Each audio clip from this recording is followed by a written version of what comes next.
الصلاۃ والسلام علیک یا رسول اللہ وعلی آلک و اصحابک یا حبیب اللہ۔ آقا علیہ الصلوۃ والسلام وضو فرماتے تھے، ابھی زمین پر وہ پانی گرنے سے پہلے صحابہ کرام اپنا ہاتھ بڑھاتے تھے، اس پانی کو اپنے جسم پر، اپنے چہرے پر ملا کرتے تھے۔ یہ میں حدیث کی روشنی میں عرض کروں گا۔ آقا علیہ الصلوۃ والسلام سے مدینہ شریف کے چھوٹے چھوٹے بچے اپنے برتن میں پانی لے کر آتے تھے اور آقا علیہ الصلوۃ والسلام اپنے دست مبارک ڈالتے تھے۔ وہ پانی بچے اپنے گھر پر اس لیے لے جاتے تھے تاکہ گھر پہ وہ پئیں اور اس سے برکت حاصل ہو۔ یہ میں حدیث کی روشنی میں عرض کروں گا۔ اور آقا علیہ الصلوۃ والسلام کے وضو کا بچا ہوا پانی باطن کی صفائی کا سبب بنتی ہے۔ یہ میں احادیث کی حدیث شریف کی روشنی میں عرض کروں گا۔ اللہ رب العالمین سے دعا ہے کہ مجھے حق کہنے کی توفیق عطا فرمائے۔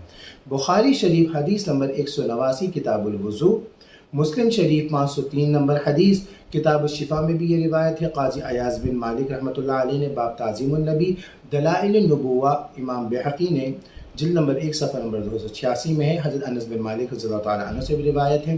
عن ابو جحیفہ قال، حضرت ابو جحیفہ رضی اللہ تعالیٰ عنہ روایت کرتے ہیں، فرماتے ہیں خرج رسول اللہ صلی اللہ علیہ وسلم بالظہیرۃ، آقا علیہ الصلوۃ والسلام ظہر کے ٹائم پہ باہر تشریف لائے۔ فأتی بوضوء فتوضع، آقا علیہ الصلوۃ والسلام نے وضو کے لیے پانی منگوایا اور اس سے وضو فرمایا۔ فجعل الناس یأخذون من فضل وضوئہ، تو لوگوں نے کیا کیا، وہ آقا علیہ الصلوۃ والسلام کے وضو والے پانی کو کیا کیا، فیمسحون بہ وجوہہم وابدانہم، انہوں نے اس وضو والے پانی جو آقا علیہ الصلوۃ والسلام جس پانی سے وضو فرما رہے ہیں، اس پانی کو اپنے ہاتھ میں لیا اور ہاتھ میں لے کر اپنے چہرے پر ملتے تھے اور اپنے جسم پر ملا کرتے تھے۔ سبحان اللہ۔ یہ صحابہ کرام کا عقیدہ ہے کہ آقا علیہ الصلوۃ والسلام کی نسبت ہو گئی اس پانی سے تو یہ بابرکت ہے۔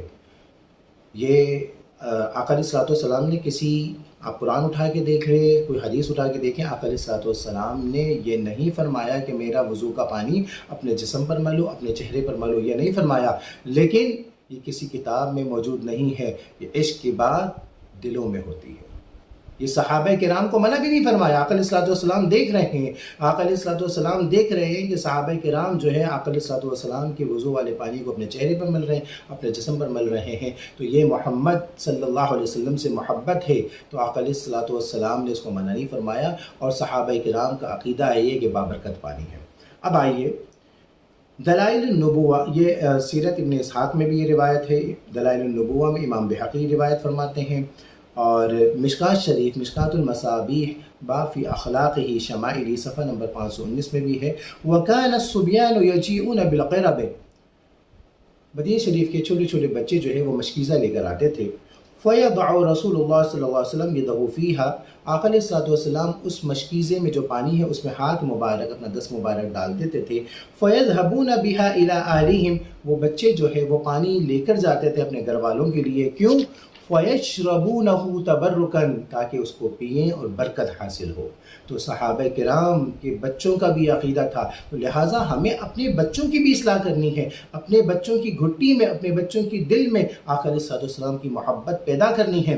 یہ ہماری ذمہ داری ہے۔ ہماری ذمہ داری صرف ان کا کھانا پینا اور رہنا سہنا ہی ذمہ داری نہیں ہے، بلکہ ان کے دل میں یہ محبت ڈالنی ہے کہ محمد سے وفا تو نے تو ہم تیرے ہیں، یہ جہاں چیز ہے کہ لوح و قلم تیرے ہیں۔ آقا علیہ الصلوۃ والسلام نے اپنے بچوں کے دل میں یہ محبت ڈالی، تبھی وہ بچے، صحابہ کرام کے بچے بھی صحابی ہیں، چھوٹے ہیں، لیکن آقا علیہ الصلوۃ والسلام سے محبت کر رہے ہیں، آقا علیہ الصلوۃ والسلام کی نسبت والے پانی کو پی رہے ہیں تاکہ برکت حاصل ہو۔ اب آئیے نسائی شریف، سنن نسائی، حدیث نمبر 701، کتاب المساجد، اور باب اتخاذ البیع مساجد، جلد نمبر 1 صفحہ نمبر 114، راوی طلق بن علی رضی اللہ تعالی عنہ ہے۔ وہ روایت کرتے ہیں کہ یہود کی ایک جماعت جو ہے وہ مسلمان ہوئی اور آقا علیہ الصلوۃ والسلام کے دربار میں حاضر ہو کر عرض کیا، یا رسول اللہ صلی اللہ علیہ وسلم، ہمارا جو ہے وہ ربیعہ تھا، ہمارا یعنی کہ ہم وہاں عبادت کیا کرتے تھے، اور وہاں پر ہم چاہتے ہیں کہ اس کو توڑ کر مسجد بنائیں۔ اور پھر انہوں نے عرض کیا، نسائی شریف میں ہے، فَاسْتَوَهْبَانَهُ مِنْ فَضْلِ طُهُورِهِ، انہوں نے عرض کیا کہ وہ ظاہر ایک یہودیوں کی عبادت گاہ تھی، ظاہر وہ یعنی کہ بے برکت جگہ تھی، انہوں نے عرض کیا کہ ہم چاہتے ہیں کہ اس کی پاکی کے لیے کوئی چیز ہمیں عطا فرمائے۔ فَدَعَا بِمَاءٍ فَتَوَضَّعَ، تو آقا علیہ الصلوۃ والسلام نے پانی منگوایا اور وضو فرمایا۔ فَتَمَضْمَضَ ثُمَّ صَبَّهُ لَنَا فِي أَضَاضِهِ، آقا علیہ الصلوۃ والسلام نے کلی فرمائی اور اس کلی والے پانی کو وأمرنا فقال اخرجوا فإذا أتيتم أرضكم فاغسلوا يبعثكم وانضحوا مكانها بهذا الماء واتخذوها مسجدا. آقا علیہ الصلوۃ والسلام نے کیا کیا؟ اس وضو فرما کر کلی فرمائی، کلی والے پانی کو ایک برتن میں ڈال کر آقا علیہ الصلوۃ والسلام نے وضو والے اس بچے ہوئے پانی کو دیا اور فرمایا کہ جہاں پر تم مسجد بنانا چاہتے ہو وہاں اس پانی کو ڈال دو تو انشاءاللہ وہاں کی صفائی ہو جائے گی.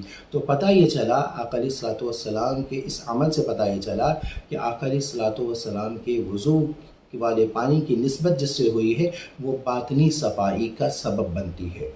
تو الحمدللہ کہ محمد سے وفات ہونے تو ہم تیرے ہیں، یہ جہاں چیز ہے کہ لوح و قلم تیرے ہیں.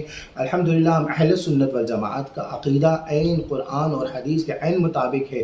تو ہم آقا علیہ الصلوۃ والسلام کی نسبت کسی چیز سے ہو جائے ہم اس کو بابرکت مانتے ہیں، رحمت مانتے ہیں، اس کو ہم اس کو تبرک مانتے ہیں، اس کی فضیلت مانتے ہیں، اس کی شان بیان کرتے ہیں.